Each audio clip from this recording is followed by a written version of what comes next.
চলুন ঘুরে আসি নর্থ সিকিম। সিকিমকে বলা হয় ল্যান্ড অব অর্কিড। পাখি ও প্রজাপতির যে বৈচিত্র্য সমার আছে সিকিমে, তা রীতিমতো বিস্ময়কর। সিকিমের রাজধানী গ্যাংটক ঝাঁচকচকে একটি শহর। অত্যাধুনিক দোকানপাট, রেস্তোরাঁ, কফি শপ, ক্যাফে সব কিছু নিয়েই দারুণ আকর্ষণীয় একটি শহর। গ্যাংটকের আরেকটিও ভীষণ সুন্দর জায়গা হলো জিরো পয়েন্ট, যা সারা বছর বরফে মোড়া থাকে, ঠিক যেন ভারতের সুইজারল্যান্ড। নর্থ সিকিমের আরেকটি জনপ্রিয় জায়গা হলো ইয়াংথাং। এর অপর নাম হলো ভ্যালি অফ ফ্লাওয়ার। এটি অপূর্ব সুন্দর, মনে থাকবে আপনার সারা জীবন। আর শীতে গোটা পাহাড় থাকে বরফে মোড়া।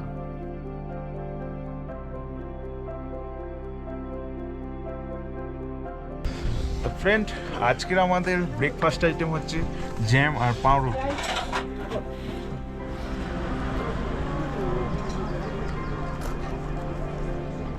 না ফ্রেন্ড, আমরা এখন চলে এসেছি ইয়াংথাং। তাই এখানে প্রচুর কাউন্টার দোকান আছে। তা আমাদের ড্রাইভার আমাদের ঢুকিয়েছে 6 নম্বর কাউন্টারে। তো এখানে আমরা খেলাম জ্যাম পাউরুটি, ম্যাগি আর সঙ্গে কফি। তা কফিটা আমার সবথেকে বেস্ট লেগেছে, দারুণ লেগেছে কফিটা। তো এখান থেকে আমরা যাব ইয়াংথাং ভ্যালি। ইয়াংথাং ভ্যালির ওপর থেকে জিরো পয়েন্ট। তা চলো এখন ওখানটায় যাওয়া যাক। ইয়াংথাং থেকে ব্রেকফাস্ট সেরে আমরা রওনা দিলাম জিরো পয়েন্টের উদ্দেশ্যে। সমতল থেকে ইয়াংথাং ভ্যালির উচ্চতা 11,700 ফুট। ইয়াংথাং থেকে জিরো পয়েন্টের দূরত্ব 25 কিলোমিটার। যেতে সময় লাগে প্রায় 45 মিনিট। জিরো পয়েন্টের উচ্চতা 15,300 ফুট। জিরো পয়েন্ট কিন্তু প্যাকেজের মধ্যে থাকে না। জিরো পয়েন্ট যেতে চাইলে ড্রাইভারকে অতিরিক্ত 3,000 থেকে 3,500 টাকা দিতে হয়। ইয়াংথাং ভ্যালিতে বরফ না দেখতে পেলেও জিরো পয়েন্টে চলে যাবেন। এখানে সারা বছর বরফ থাকে, তবে অধিক উচ্চতার কারণে শ্বাসকষ্টও হতে পারে। তাই সঙ্গে অন্তত নিয়ে রাখবেন কর্পূর। ये वैली है। अब थोड़े दिन बाद थोड़ा थोड़ा फूल खिलने लगा है, थोड़े दिन बाद खिल जाएगा। दिख रहा है आप लोग को? फूल खिल रहा है। ये पूरा वायलेट कलर का देखेगा, पूरा ये वायलेट हो भैया, यही इसी का नाम है यांगथंग वैली। यांगथंग वैली।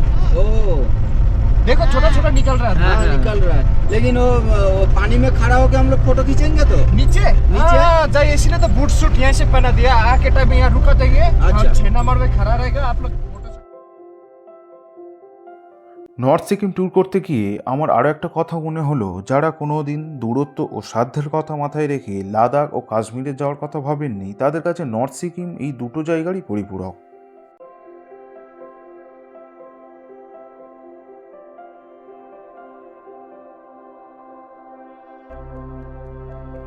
আমরা যারা সমতলের মানুষ, আমরা মাঝে মধ্যেই ভাবি যে পাহাড়ে গিয়ে একটা বাড়ি কিনবো, ওখানেই থেকে যাব সারা জীবন। তাদের জন্য বলবো, শহরের ব্যস্ততা আর কাজের চাপের একঘেয়েমি কাটানোর জন্য পাহাড়ে 3 দিন, 1 সপ্তাহ থেকে বড় জোর 10টা দিন পর্যন্ত ঠিক আছে। বছরের পর বছর কাটিয়ে দেওয়া সম্ভব নয়।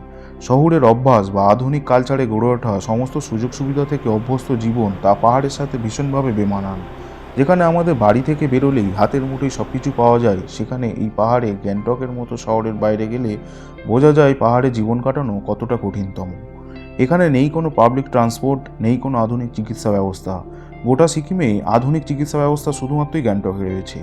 এখানকার মানুষের জীবন কাটাতে হয় শুধুমাত্রই প্রাকৃতিক নিয়মে।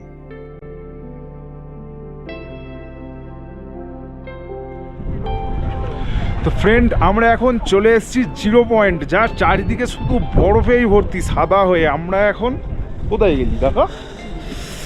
আমরা এখন হেঁটে হেঁটে ওই বরফের ওই দিকটায় যাচ্ছি।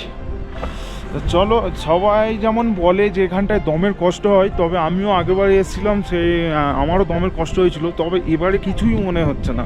চলো ওখানে এখন যাওয়া যাক, সবাই আসুক। মানে এই ভিউ ভোলার নয়, আর কাউকে বলে বোঝারও নয়। হেভি ঠান্ডা আছে, বেশ হাওয়া হচ্ছে ফুটফুট করে। আর ভিডিও করতে গেলে কি আর টুর ফুর চলে বলো, হেভি ঠান্ডা আছে।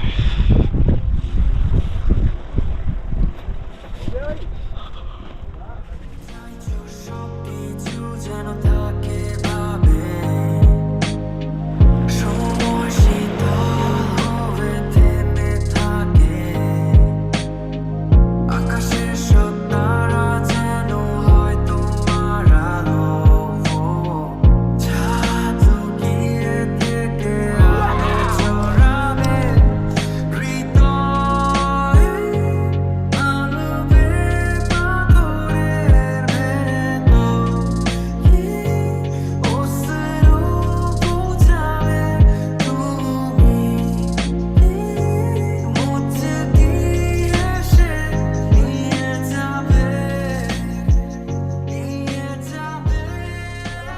ও জিরো পয়েন্টে এসে খুব মজা হচ্ছে। তো এখানটা শুয়ে ফটো তুলতে গিয়ে প্যান্ট ফ্যান্ট পুজো জ্যাকেট ফ্যাকেট পুরোটাই ভিজে গেছে।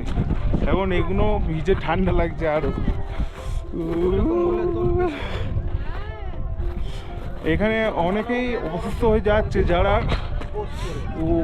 যারা অনেকটা উপরে উঠছে অসুস্থ হয়ে যাচ্ছে। তার জন্যে এরা কিছু ব্যবস্থা আছে যে টিউব নিয়ে যাচ্ছে ছুটে ছুটে, ওদেরকে আবার টিউবে বসিয়ে নিয়ে ওই পাশটায় যাচ্ছে ট্রিটমেন্ট করতে।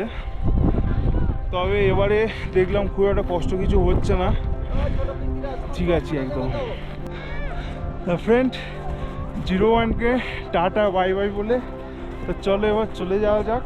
এবার আবার ইয়াংতাং ভ্যালিতে গিয়ে খানিকক্ষণ দাঁড়াবে, তারপর লাচুংয়ে লাঞ্চ করে আবার ফিরে যেতে হবে গ্যাংটকে।